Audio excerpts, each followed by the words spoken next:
going to show you what you should do when you receive a lead through the round robin system. As you can see, this is a lead that one of our agents, Nada Halani, received through the round robin. She called the lead through the system, and now she needs to update her notes dependent on what that person's conversation was. So, for an example, let's pretend that this buyer is looking for a home up to $500,000 and is looking to move as soon as possible. As you can see here from the note from Chris Terry, our preferred lender, she is expecting another call from Nada and is looking to pay either cash or get a mortgage to finance this property. So there are a few key steps anytime you have a new buyer lead that you should do. First of which is update the pipeline. So if I had a conversation with this person, I'm going to change the pipeline status to contacted so that way I know that I have reached out to them. Step 2, I'm going to go over to the information and I am going to revise their first and last name. The reason is as we've said in previous videos, there are mass emails that can go out to this database and it uses the term first name to personalize them. If you don't update this profile to the correct first and last name, when an automatic email goes out, it's going to say, "Good afternoon, 143 Shed," unless you update it correctly. So let's update this person's name. Just for sake of teaching, we'll update it to the following and click Save. Okay. The next step is we are going to update the client search. Anytime a lead is coming in through the round robin system, it is automatically going to set them up on a search dependent on the property they inquired on. So to see the property they inquired on, you can see at the bottom of the thread the house they originally inquired on. In this case, it was 11176 North Pearson Road in Shelby Township. So based on that property, I'm assuming it's somewhere between $250,000 and $400,000. The system automatically put them up on a search. To change that search, you'll be able to click this link and it will open up the saved search section of this lead's profile. So let's say that we spoke to Jeff Glover and we found out that he is actually looking up to $500,000. And he's also considering Macomb in addition to Shelby Township. To make those changes, we will first remove the maximum price of $400,000.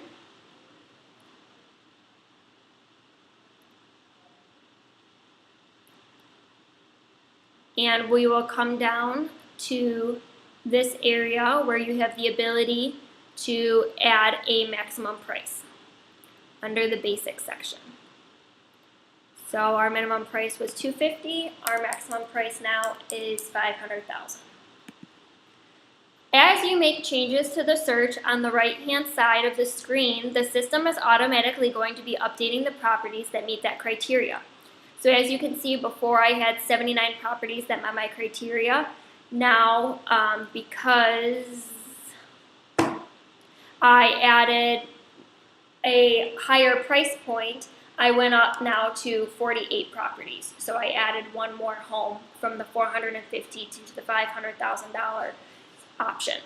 You also have the ability to change other basic information in regards to the property. So you have the ability to put how many bedrooms you want, bathrooms you want, any of the basics in regard to the home. Property type, if they're looking specifically for condos versus single-family homes. The system recently added tax amounts. So if someone only qualifies for taxes up to, let's say, $5,000, you have that ability to enter in that information as well. Now, as I mentioned in the beginning, Mr. Jeff Glover, as our lead, is also looking in Macomb County in addition to Shelby Township. Macomb Township in addition to Shelby Township. So to include that information, you'll go to the location, which is up at the top. You have the ability to search by city, county, postal code, subdivision, school district. So let's say I was looking specifically for Macomb Township. You can start typing the word Macomb, and as you can see, it pulls up both the city and the county.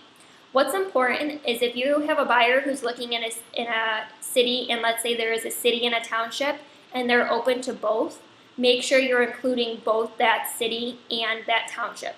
Otherwise, you may have them miss out on certain potential opportunities. So I'm going to add both the township and the city.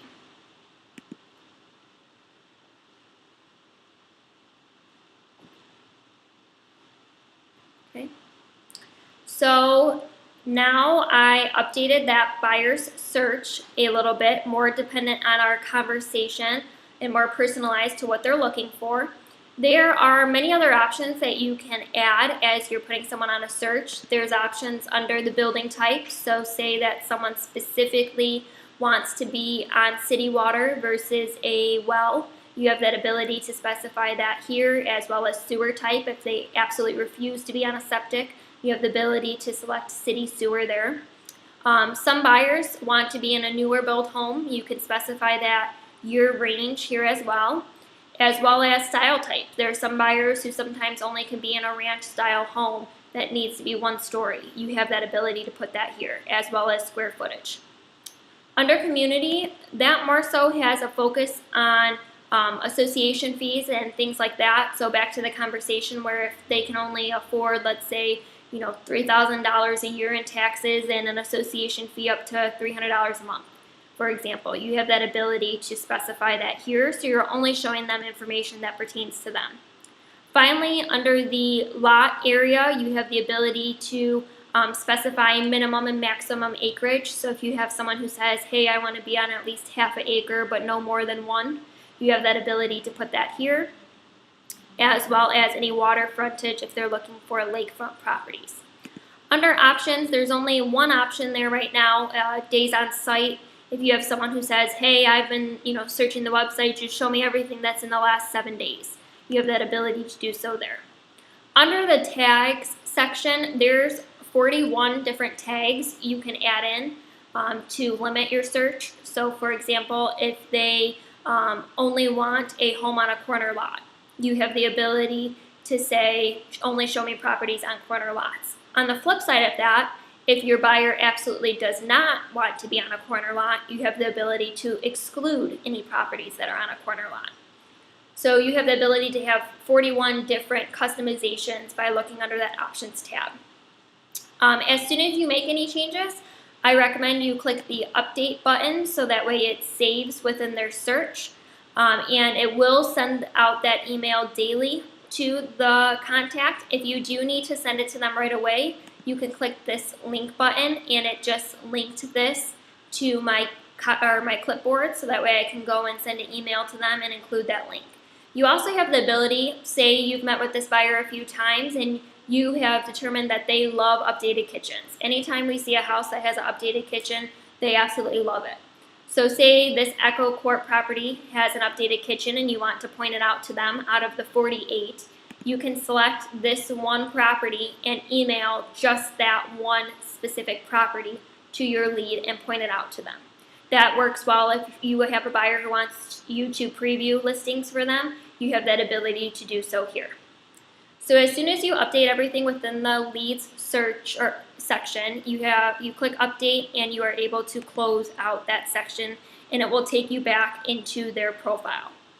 So to recap, the steps we've already completed with a new lead is updating the pipeline status, updating the info for the lead, updating their search, and finally you should set them up on a drip campaign. So if you have a conversation with Mr. Jeff Glover and you find out that he's looking to buy a house in the next, let's say, 60 days, under the labels section, you can press add label, and your first few label options are motivation labels. Anytime you apply one of these motivation labels, it automatically starts a drip campaign.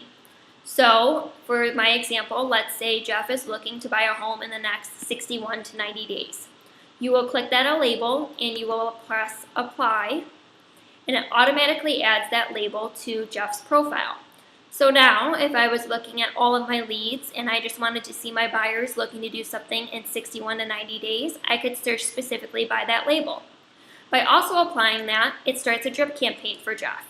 To see the drip campaign it starts for him, you'll click the subscriptions tab and you'll be able to see the drip campaigns that begin for this property. I'm just a few minutes behind, so it hasn't refreshed the lead yet, but as soon as we click out of Jeff's profile and refresh the lead, we'll be able to see that that drip campaign will begin for him.